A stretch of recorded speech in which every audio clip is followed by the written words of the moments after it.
Thank you very much. My fellow Americans, good evening. Let me begin by congratulating the team at NASA and our brave astronauts on the successful launch of Artemis II. It was quite something. It will be traveling further than any manned rocket has ever flown and will very substantially pass the moon, go around it, and come back home from a distance that has never been done before. It's amazing.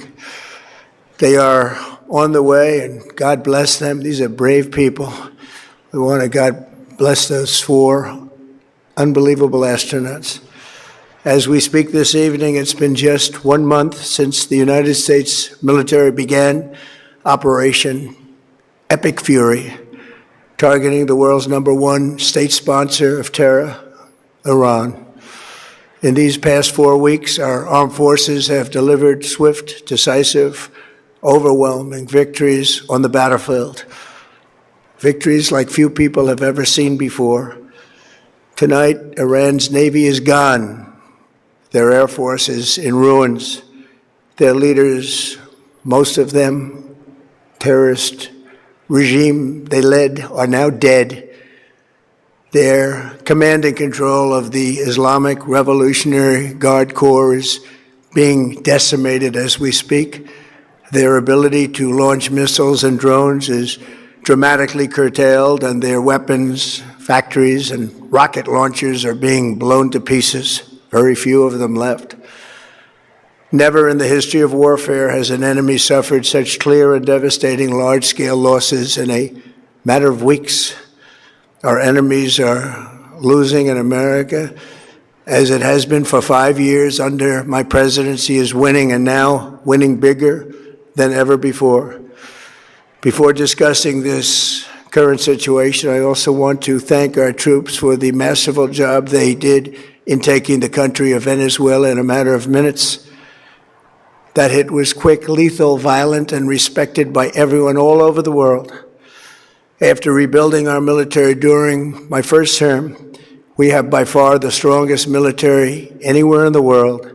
And now we're working along with Venezuela and are in a true sense joint venture partners. We're getting along incredibly well in the production and sale of massive amounts of oil and gas, the second largest reserves on earth after the United States of America. We're now totally independent of the Middle East, and yet we are there to help. We don't have to be there. We don't need their oil. We don't need anything they have, but we're there to help our allies. Tonight, I want to provide an update on the tremendous progress our warriors have made in Iran and discuss why Operation Epic Fury is necessary for the safety of America and the security of the free world. From the very first day I announced my campaign for president in 2015, I have vowed that I would never allow Iran to have a nuclear weapon. This fanatical regime has been chanting death to America, death to Israel for 47 years. Their proxies were behind the murder of 241 Americans in the Marine barracks bombing in Beirut, the slaughter of hundreds of our service members with roadside bombs. They were involved in the attack on the USS Cole, and they carried out the countless other heinous acts, including the just horrible, bloody atrocities of October 7th in Israel, something that most people have never seen anything like it. This murderous regime also recently killed 45,000 of their own people who were protesting in Iran. 45,000 dead. For these terrorists to have nuclear weapons would be an intolerable threat. The most violent and thuggish regime on earth would be free to carry out their campaigns of terror, coercion, conquest, and mass murder from behind a nuclear shield. I will never let that happen, and neither should any of our past presidents. This situation has been going on for 47 years and should have been handled long before I arrived in office. I did many things during my 2 terms in office to stop the quest for nuclear weapons by Iran. First, And perhaps most importantly, I killed General Qasem Soleimani in my first term. He was an evil genius, brilliant person, a horrible human being, however, the father of the roadside bomb, and he lived just horrible what he did. Iran would have been perhaps in far better, stronger position. Had he lived, we would have had probably a different conversation tonight. But you know what? We'd still be winning and winning big. And then very importantly, I terminated Barack Hussein Obama's Iran nuclear deal, a disaster. Obama gave them $1.7 billion in cash, green cash, took it out of banks from Virginia, D.C., and Maryland, all the cash they had. He flew it by airplanes in an attempt to buy their respect and loyalty, but it didn't work. They laughed at our president and went on with their mission to have a nuclear bomb. His Iran deal would have led to a colossal arsenal of massive nuclear weapons for Iran, and they would have had them years ago, and they would have used them. It would have been a different world.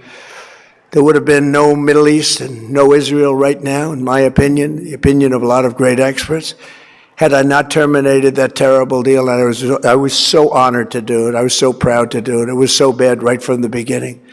Essentially, I did what no other president was willing to do. They made mistakes, and I am correcting them.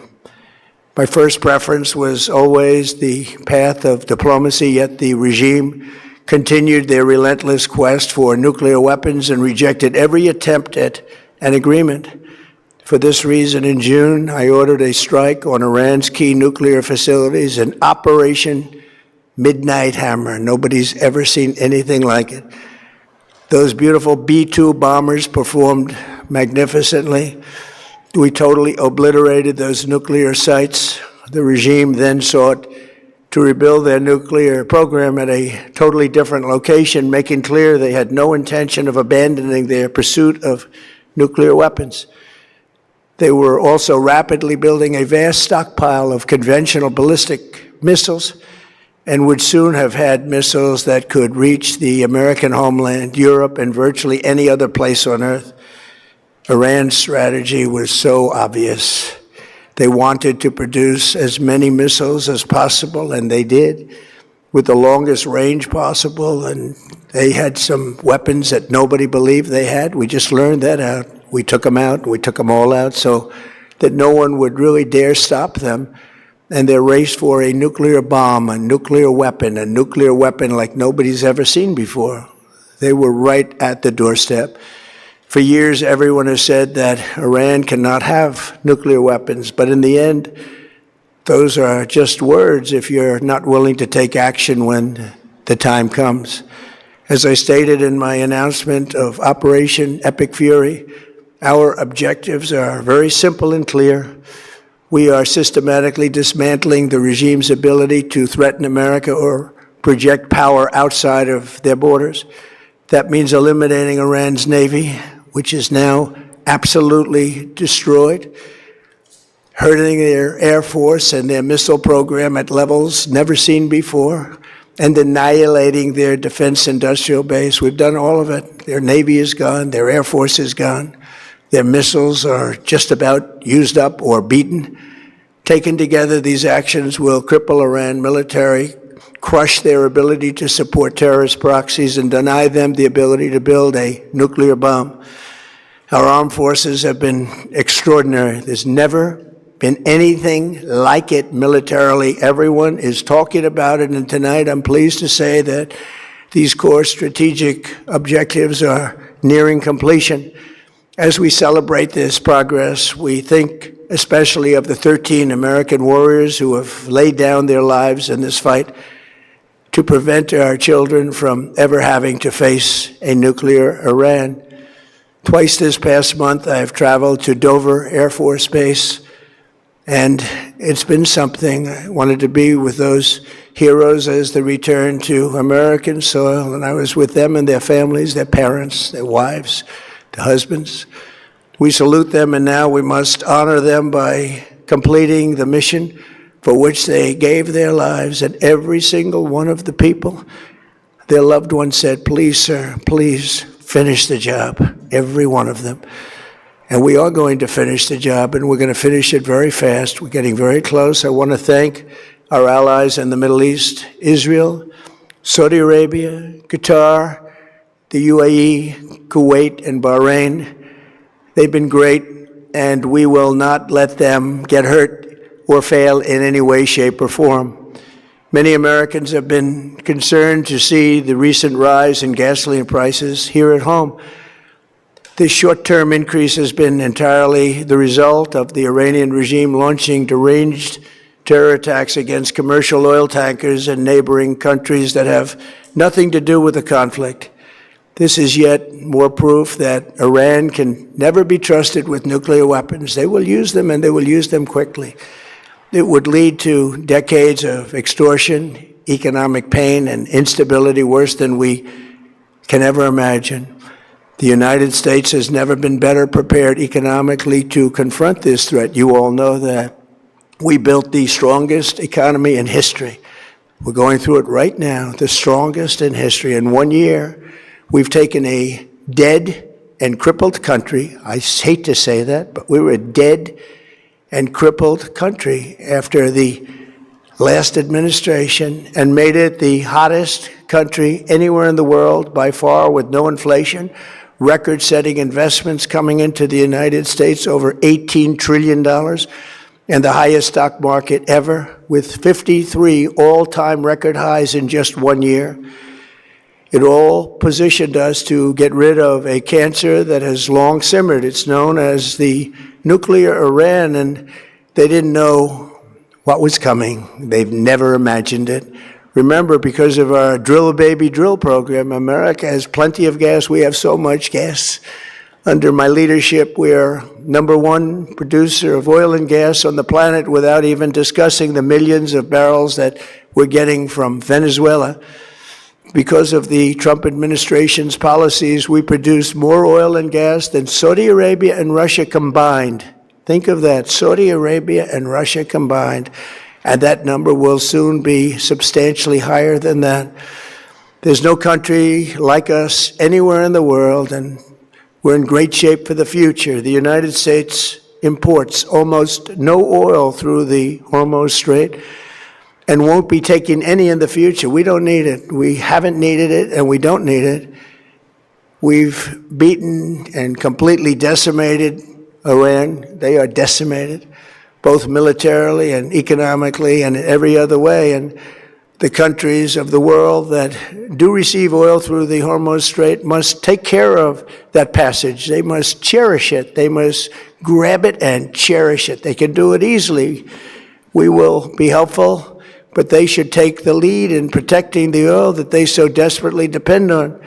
So to those countries that can't get fuel, many of which refuse to get involved in the decapitation of Iran, we had to do it ourselves.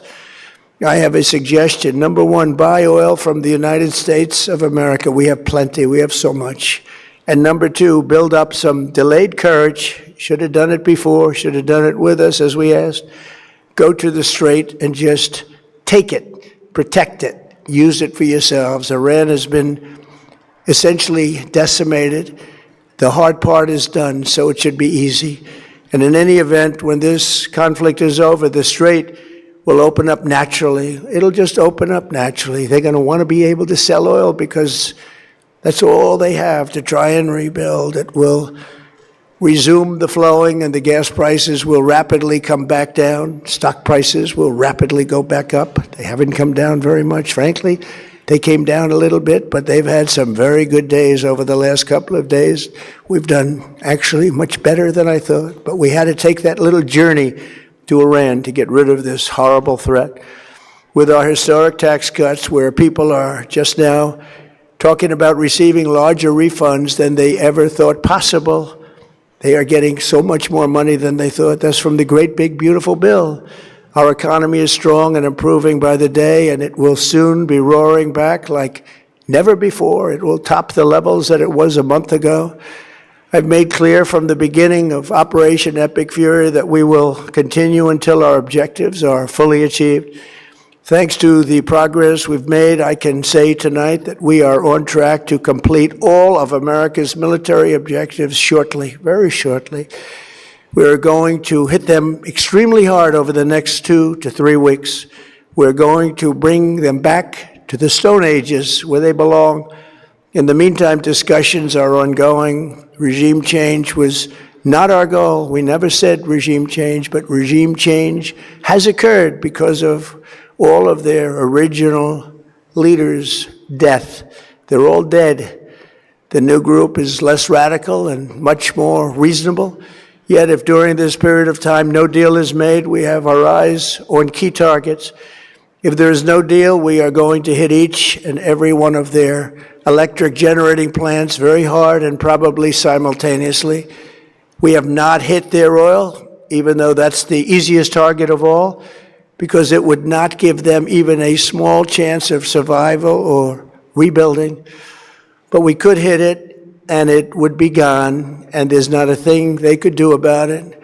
They have no anti-aircraft equipment. Their radar is 100% annihilated. We are unstoppable as a military force. The nuclear sites that we obliterated with the B-2 bombers have been hit so hard that it would take months to get near the nuclear dust, and we have it under intense satellite surveillance and control. If we see them make a move, even a move for it, we'll hit them with missiles very hard again.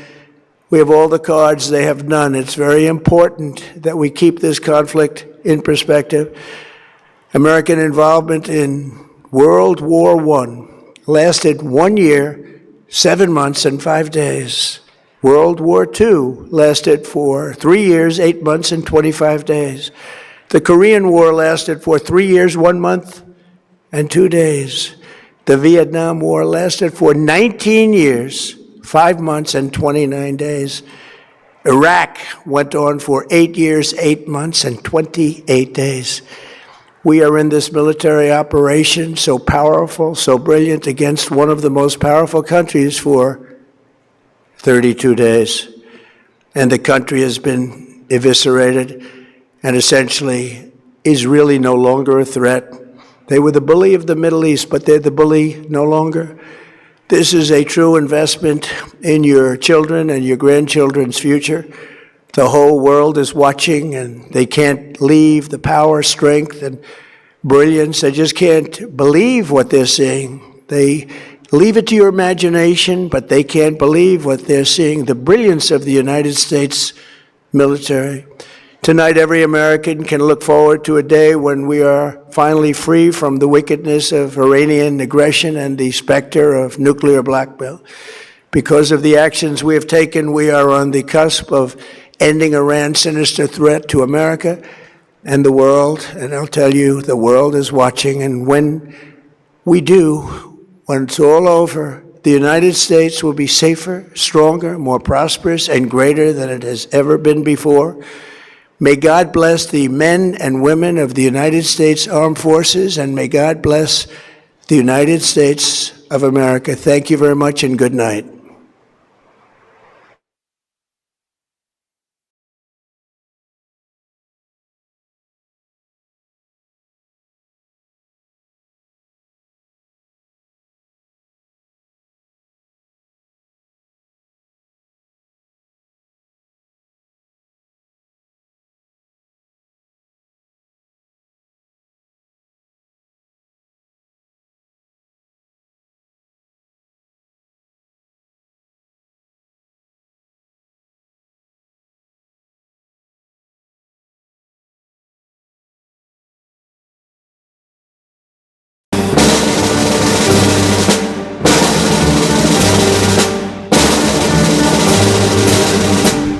Ladies and gentlemen, the President of the United States, Donald J. Trump, and First Lady Melania Trump.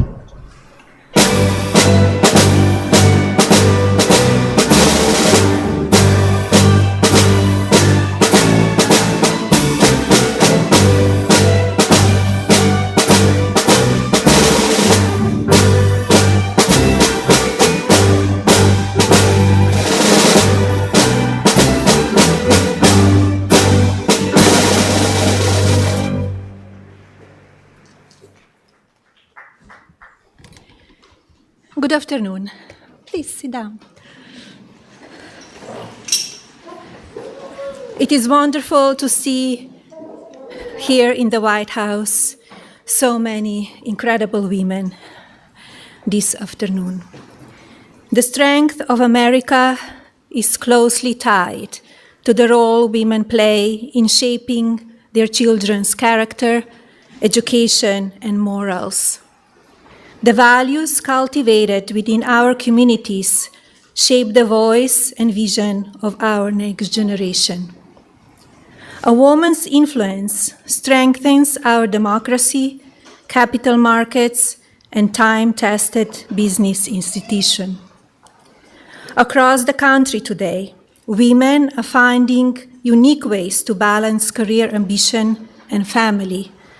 We all know these incredible women.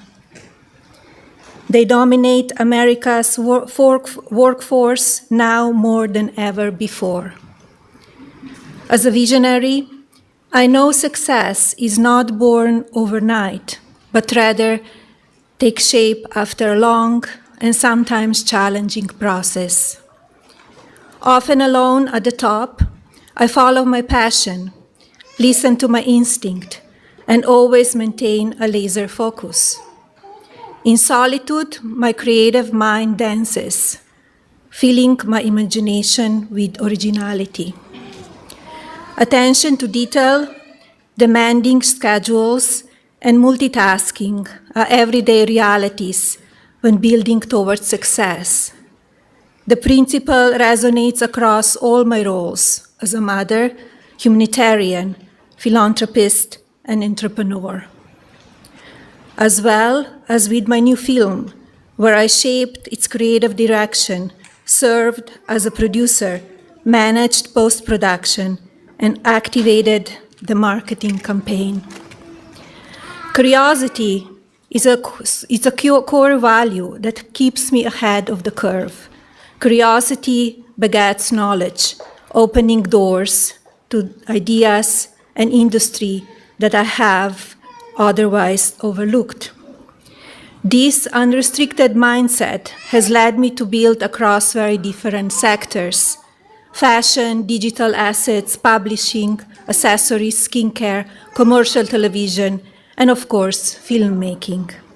The lessons I learned when launching my earliest ventures, such as how to build a brand, create superior product design, and activate an advertising campaign, remains just as relevant today. Markets evolve, technologies change, but the fundamentals of thoughtful leadership and continuous learning are everlasting. To all of the young women, entrepreneurs, and future leaders, make time for yourself, educate yourself daily, and spread your passion. Be courageous and take risks. Advance your profession through inspiration. Be a bold chief executive while keeping your family, if you choose so, at the center of your nation's future. And now, it is my privilege to introduce our Commander-in-Chief, who throughout his career has demonstrated a strong commitment to promoting women in leadership roles. Please welcome the President, Donald J. Trump.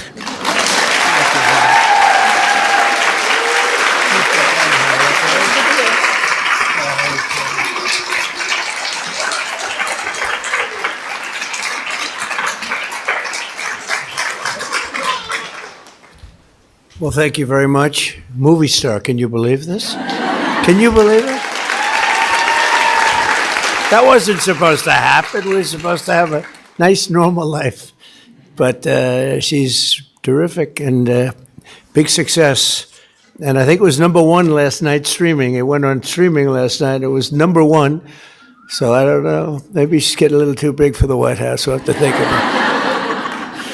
Anyway, thank you, honey. She really is something. I want to really congratulate you, and I want to thank everyone for being here today. It's very exciting. It's always exciting to be with you. We love women. Women are the whole deal, okay?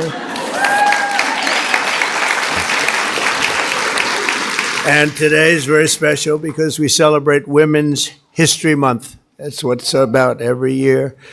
And before we begin, I want to send our love to the Michigan Jewish community and all of the people in Detroit area following the attack on the Jewish synagogue early today. And I've been fully briefed, and it's a terrible thing, but it goes on. We're going to be right down to the bottom of it. It's absolutely incredible that things like this happen. On another front, an entirely different front, the situation with Iran is moving along very rapidly. It's doing very well. Our military is unsurpassed. There's never been anything like it. Nobody's ever seen anything like it. And we're doing what has to be done. Should have been done during a 47-year period. Could have been done by a lot of different people. They chose not to do it. But they really are a nation of terror and hate. And they're paying a big price right now. We're honored to be joined by many extraordinary ladies, working moms, and amazing women who are making history themselves. You really are. I want to thank Second Lady Usha Vance, who's a fantastic person. Where is Usha? Usha?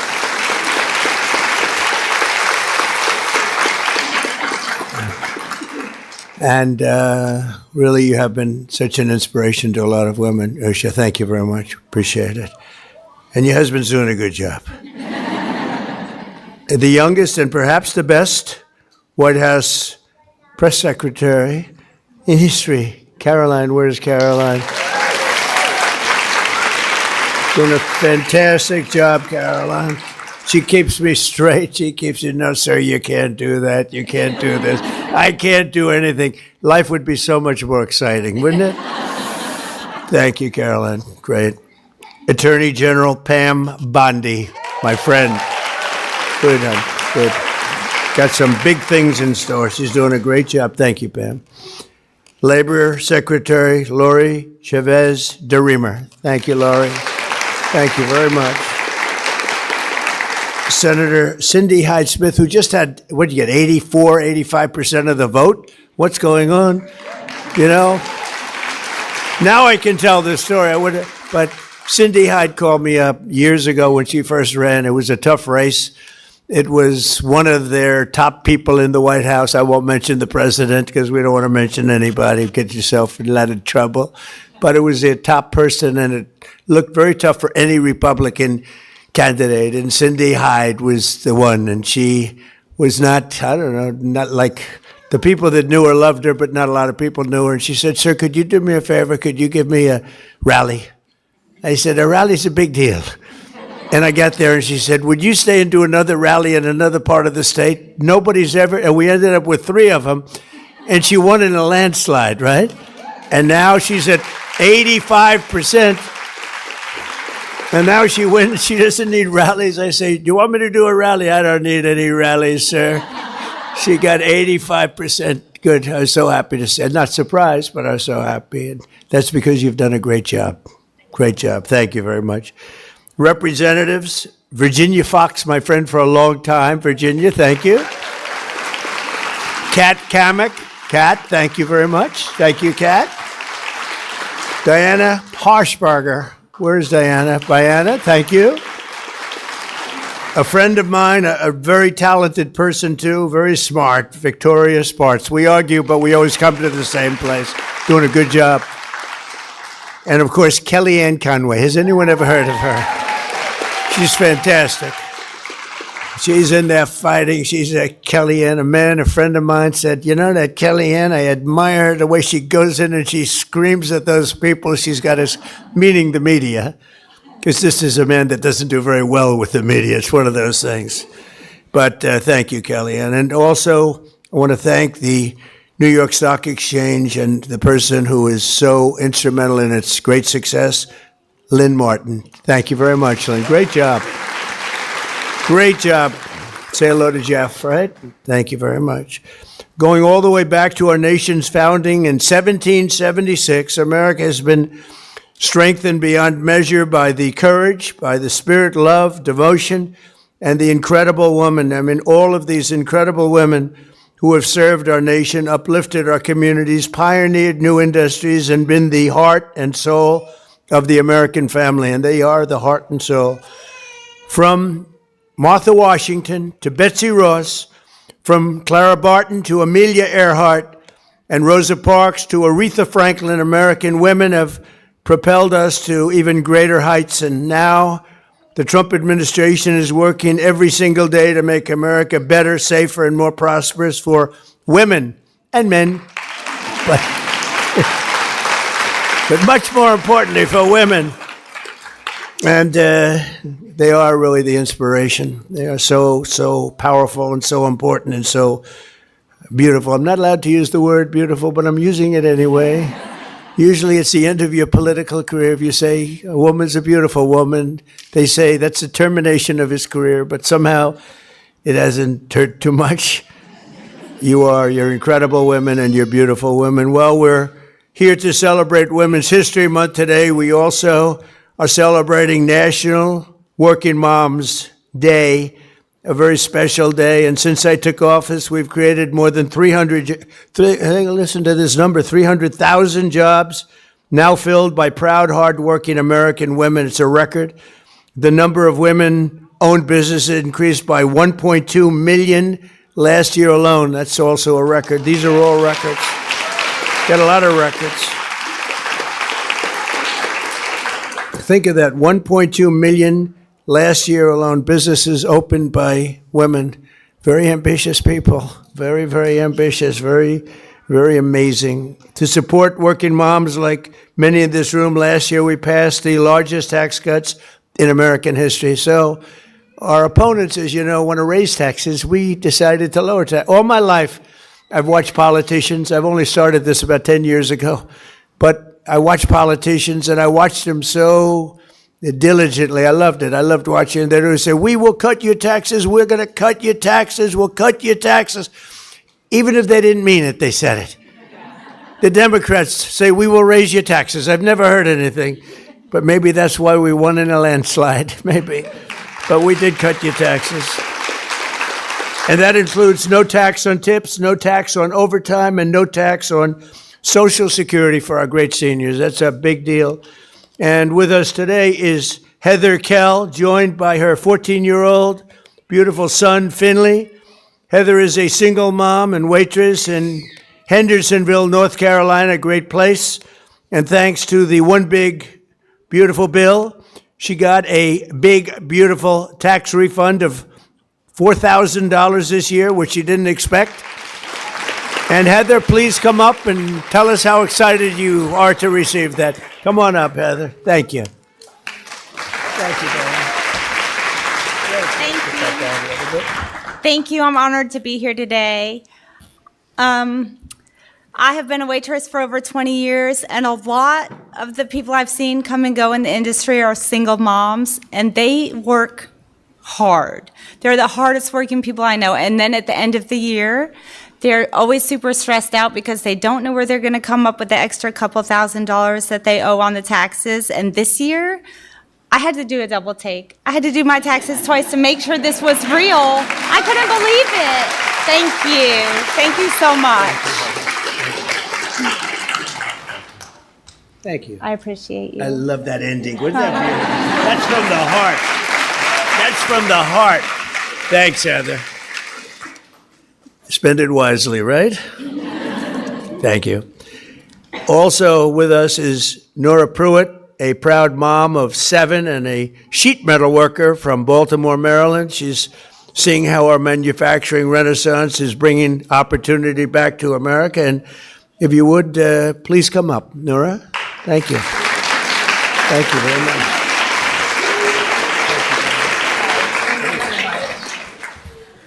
Hi, I'm Nora Pruitt. I'm blessed with a wonderful husband, Jason Pruitt, and my 7 adorable children.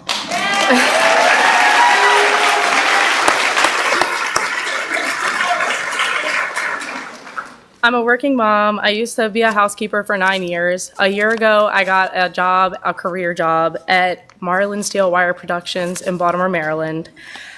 I was matched with great pay, a 401k with great match. I got a huge promotion to set up a wire forming machine. We only use USA steel and we only make in the USA. With the big beautiful bill, we were able to buy one of the most expensive tools our factory's ever bought. Within that, it totally changed our lives. We were able to buy a 5-bedroom home on an acre of land. I just want to tell you thank you so much.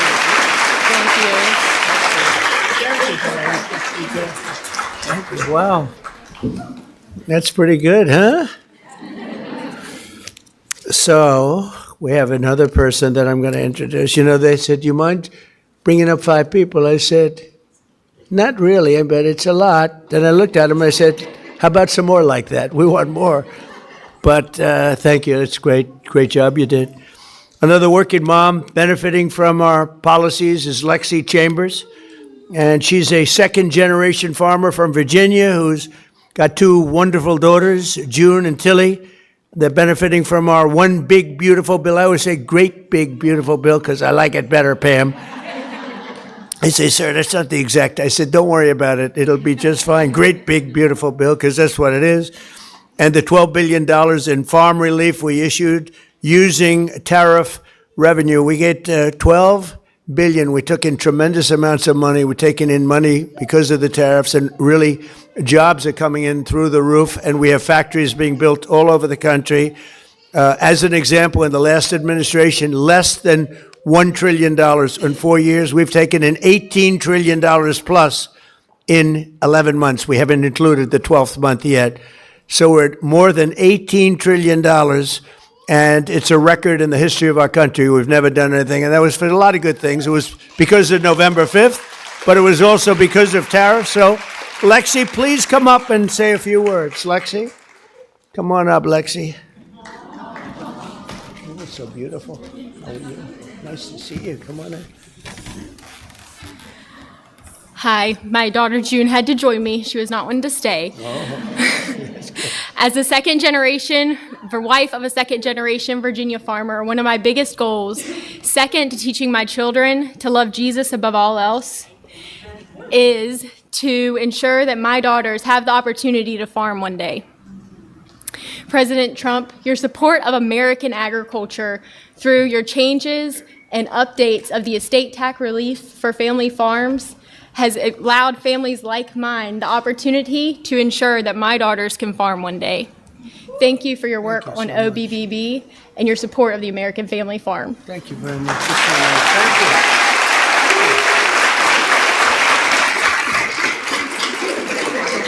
That's beautiful.